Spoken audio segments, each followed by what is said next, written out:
Hi everyone, Monisha here. In my previous video, I had completed the working model of thermal power plant and hydroelectric power plant.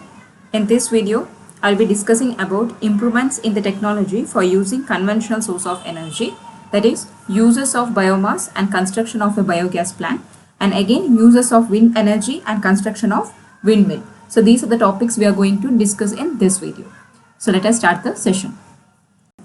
Biomass energy is an industry term that refers to obtaining energy by burning wood, plants, and other organic matter.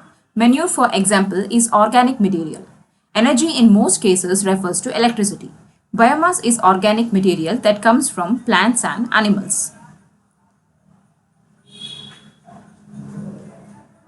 Biomass stores energy from the sun. When we generate biomass energy, we are using energy that originally came from the sun. Trees and other plants use a process we call photosynthesis to absorb the sun's energy. Wood, for example, releases its chemical energy as heat when we burn it. We can either burn biomass directly or convert it into biogas or liquid biofuels. Household waste. In many countries, people have to separate their household waste. We can burn some of this waste to generate electricity. In power stations, we can also convert it into biogas in landfills. Human sewage manure. We can convert human sewage and animal manure into biogas, which we can use as a fuel. Renewable energy is energy that never depletes. That is, we never run out of it. Biomass energy is renewable energy. It does not matter how much organic material we use, tomorrow there will be always more of it. Solar energy, wind energy, hydropower, and geothermal energy are types of renewable form of energy.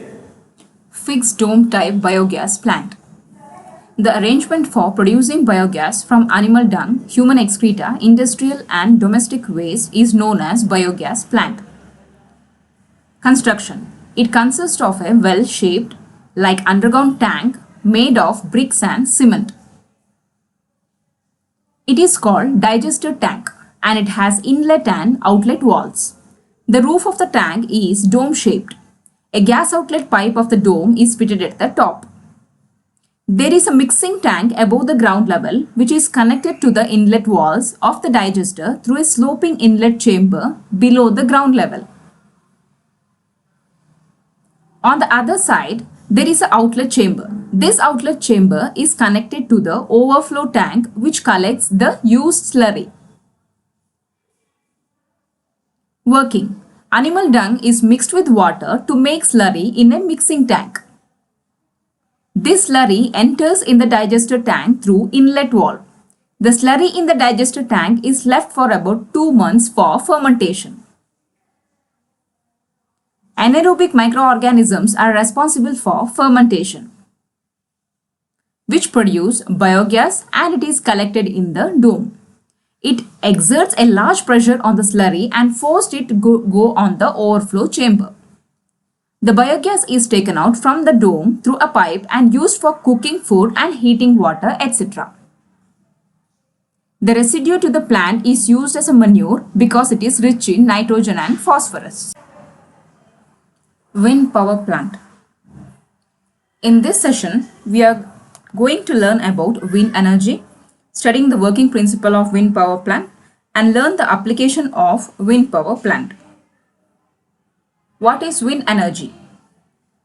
Wind energy is a form of solar energy which is produced because of the uneven heating of the earth by the sun. Wind energy is renewable energy and it helps to clean the environment. Wind energy can be used for sailing, grinding grains, electricity generation, and etc. Let us study the working principle of wind power plant. The important job of converting wind energy into electrical energy is done by the wind turbine of a wind power plant. Let's see how. Unlike the fan, the turbine uses the wind and generates electricity. The hub and blades are called turbines or rotor. Behind the turbine, there is an engine house called a nacelle. The nacelle is mounted on a tower to get more wind energy. The wind will cause the blade to rotate. Due to this, the rotor starts moving. As the rotor is connected to the main shaft, it spins the generator, because of which electricity is produced. This electricity is then transferred using transmission or distribution lines to homes, industries, schools, hospitals, etc. Let us study the parts of wind turbine. Let us start with the blades. Wind power plant may consist of 2 or 3 blades. The wind will cause the blades to rotate, which in turn will rotate the generator. Next is shaft. The hub is mounted on the main shaft. The rotation of the blade causes the shaft to rotate. If the wind blows very fast, the brakes can be applied to control the speed of the blade and shaft. Next is the gearbox. This can be used to increase the output speed.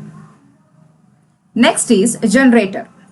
The high-speed rotating shaft is connected to the generator. Because of this generator rotates and electricity is produced. This electricity can be stored in batteries and can be used wherever necessary. Applications of wind power plant.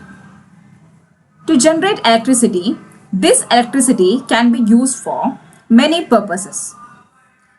This electricity can be supplied to rural areas where there is a shortage of power supply or no power supply at all. It is easy to establish a wind power plant in rural areas because of the availability of wind and space, which is readily available, and it requires very less infrastructure and cost. In this session, we learned about wind energy, working principle of wind power plant, and applications of wind power plant. I hope you understood this.